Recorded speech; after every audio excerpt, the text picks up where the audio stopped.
National dhobi మహాసంఘం ఆధ్వర్యంలో రజకుల SC సాధన మహా పాదయాత్ర విజయవంతం చేయాలని పాదయాత్ర చేపట్టారు. రజకుల ఎస్సీ సాధన మహా పాదయాత్ర విజయవంతం చేయాలని జనవరి 21న తిరుపతి నుండి విజయవాడ కనకదుర్గమ్మ అమ్మవారి సన్నిధి వరకు రజకుల ఎస్సీ సాధన మహా పాదయాత్ర 18 రాష్ట్రాల్లో 3 కేంద్ర పొలిటికల్ ప్రాంతాల్లో ఎస్సీగా ఉన్న మేము 11 రాష్ట్రాలలో బీసీగా ఉన్నారు. ఒకే దేశం, ఒకే కులం, ఒకే వృత్తి, ఒకే రిజర్వేషన్ విధానాల్లో గతంలో అనేక మంది కేంద్ర రాష్ట్ర మంత్రులను, ముఖ్యమంత్రులను కలిసి వినతి పత్రాలను ఇచ్చాము. గత సంవత్సరం విజయవాడ ధర్నా చౌక్లో 3 రోజుల నిరాహార దీక్ష కూడా చేశాం. ఢిల్లీ జంతర్ మంతర్ 2 సార్లు ధర్నా చేశాం. కానీ స్పందన కరువైంది. ఆ తిరుపతి వెంకన్న, విజయవాడ దుర్గమ్మ ఆశీస్సులతో మా డిమాండ్ నెరవేరాలని ఈ పాదయాత్ర ప్రారంభించడం జరిగిందన్నారు. పార్టీలకు అతీతంగా రాష్ట్రాలని, రజకులనందరినీ ఐక్యమత్యంతో కలిసికట్టుగా ముందుకు సాగుతున్నారనే దానికి ఉదాహరణ ఈ మహా పాదయాత్ర అన్నారు. కలిసి నడుద్దాం, హక్కులను సాధిద్దాం, జై రజక, జై జై రజక అంటూ నినాదాలు చేశారు. ఈ కార్యక్రమంలో ఏ నాగమల్లేశ్వరరావు, పొదిలి శ్రీనివాసరావు, కె శ్రీనివాసరావు తదితరులు పాల్గొన్నారు. నేషనల్ ధోబీ మహాసంఘ్ జాతీయ అధ్యక్షుడిని.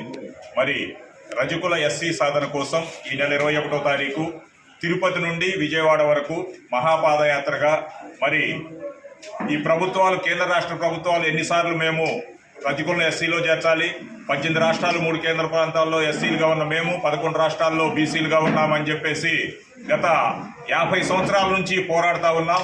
దీనికి సరైనటువంటి ప్రతిఫలం, స్పందన రావట్లేదు. ఏదో ఒక స్టేజీకి వెళ్ళేసి ఆగిపోవడం జరుగుతూ ఉంది. ఇటీవలే కేంద్ర మంత్రి గారిని కలిసినప్పుడు మరి ఒక 3 ఐఏఎస్ ఆఫీసర్లతోటి ఒక చర్చా సమావేశం పెట్టి మా యొక్క ఫోటోలు కానీ ఆ మీటింగ్ సారాంశం అంతటిని పిఎం గారికి పోస్ట్ చేశారు. దానికి సంబంధించినటువంటి చర్యలు ముందుకెళ్తా ఉన్నాయి. ఇటువంటి సమయంలో కేంద్రం ఎంత చొరవ చూపించినప్పటికీ కూడా రాష్ట్ర ప్రభుత్వాలు ఇక్కడ ఉన్నటువంటి అసెంబ్లీ రిజల్యూషన్ పాస్ చేయాలి కాబట్టి రాష్ట్రంలో ఉన్న నాయకులకు కూడా కనువిప్పు కలిగే విధంగా మరి తిరుపతి నుంచి విజయవాడ వరకు మహాపాదయాత్రగా వస్తూ ప్రతి దగ్గర ఉన్నటువంటి రజకులను చైతన్యపరుస్తూ అదేవిధంగా అక్కడ ఉన్నటువంటి మా జాతి నవతరాన్ని, విద్యార్థుల్ని చైతన్యపరుస్తూ వారిని మోటివేషన్ క్లాసులు వాళ్ళకి చెప్తూ ఈ విధంగా ముందుకు సాగాలనేటటువంటి విధంగా ఈ కార్యక్రమాన్ని పార్టీలకి, సంఘాలకి, వ్యక్తులకి, వ్యక్తిగతమైనటువంటి అభిప్రాయాలకి దూరంగా ఉంచేలాగా అందరం ఒక్కటే, రజకులు అయితే చాలు, అదొక్కటే నినాదంతో ముందుకెళ్తున్నాం. దీనికి సంబంధించి అందరూ కూడా సానుకూలంగా స్పందిస్తున్నారు. దయచేసి ఇంకెవరికైనా ఎటువంటి అనుమానాలు ఉన్నా కూడా మరి ఒక్కసారి మేము చెప్తా ఉన్నాం, ఇది ఏ పార్టీలకు సంబంధించినటువంటి అంశం కాదు. ఇది స్వచ్ఛందంగా చేస్తా ఉన్నాం రజక జాతి కోసం. ప్రతి ఒక్కరూ కూడా దీనిలో స్వచ్ఛందంగా పాల్గొని అడుగు అడుగు కలిపి ముందుకేసి మన హక్కులను సాధించుకోవాలని, రాజకీయంగా, ఆర్థికంగా, అదేవిధంగా విద్యాపరంగా, ఉద్యోగపరంగా వెనకబడినటువంటి రజక జాతి బాగుపడాలి అంటే ఎస్సీ సాధన తప్ప ఇంకొక మార్గం లేదు. ఎన్ని పార్టీలు ఎన్ని స్కీములు ఇచ్చినా కూడా అది కంటి తుడుపు చర్యే గాని శాశ్వతమైన నివారణ కాదు. కాబట్టి మేము ఆల్రెడీ ఎస్సీలో ఉన్న వాళ్ళని ఎటువంటి నివేదికలు లేకుండా, కమిషన్ లేకుండా తీసివేశారు. ఈ జరిగిన అన్యాయాన్ని సరిదిద్దే విధంగా మమ్మల్ని ఎస్సీలో చేర్చాలని ఈ పాదయాత్ర యొక్క ముఖ్య ఉద్దేశం. అందరూ కూడా సహకరించాలని మనస్ఫూర్తిగా కోరుకుంటున్నాం. అన్నవరపు నాగమల్లేశ్వరరావు, నేషనల్ ధోబీ మహాసంఘ్ జాతీయ అధ్యక్షుడు. స్వామి బోధానంద గోసేవ ఆశ్రమం, సైథాపూర్.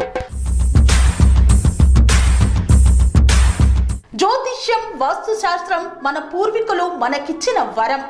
దుర్గాదేవి, కాలభైరవ ఉపాసనతో వాక్సిద్ధి పొందిన శ్రీ శ్రీ బోధానందగిరి స్వామివారు మీకు ఎలాంటి సమస్యలున్నా, వాటిలో ముఖ్యంగా ధన నష్టం, ఆరోగ్య నష్టం, భార్యాభర్తల మధ్య గొడవలు, ప్రేమించుకున్న వారు దూరం అవడం, ఎన్ని సంబంధాలు వచ్చినా పెళ్లి ముడి పడకపోవడం, రోడ్డు ప్రమాదాలు, అప్పుల బాధలు, వ్యవసాయంలో నష్టాలు, పెద్దల మాట పిల్లలు వినకపోవడం, ఆరోగ్య శాంతి, గృహశాంతి, మనశ్శాంతి లేకపోవడం, ఇలాంటి సమస్యలు ఉన్నట్లయితే ఒక్కసారి స్వామీజీని కలవండి. మీ సమస్యలకు తగిన పరిష్కారాన్ని పొందండి. అంతేకాక అన్ని రకాల వ్యాధులకు గోపంచగవ్య మరియు మూలికా వైద్యం చేయబడును. నమ్మకంతో రండి, ఆయురారోగ్యాలతో వర్ధిల్లండి. మా అడ్రస్ స్వామి బోధానంద గోసేవ ఆశ్రమం, సైథాపూర్, వీరభద్రస్వామి గుడి దగ్గర, యాదగిరిగుట్ట. సంప్రదించవలసిన నెంబర్ 984921 9654 మరియు 9618034138.